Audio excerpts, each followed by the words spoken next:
लो है साथीहरु हामी चाहिँ यहाँ खेल्यो पनि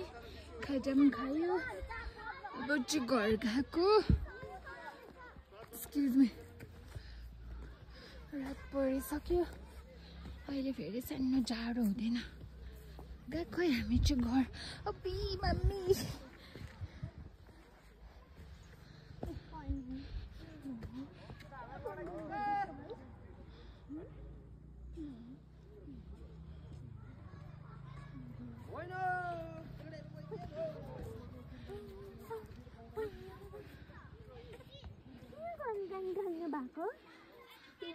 काँडा छ त्यो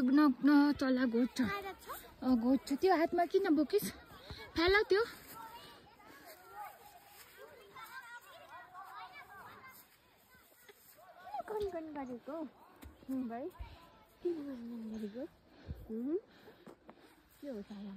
यता चाहिँ स्काई क्लिन छ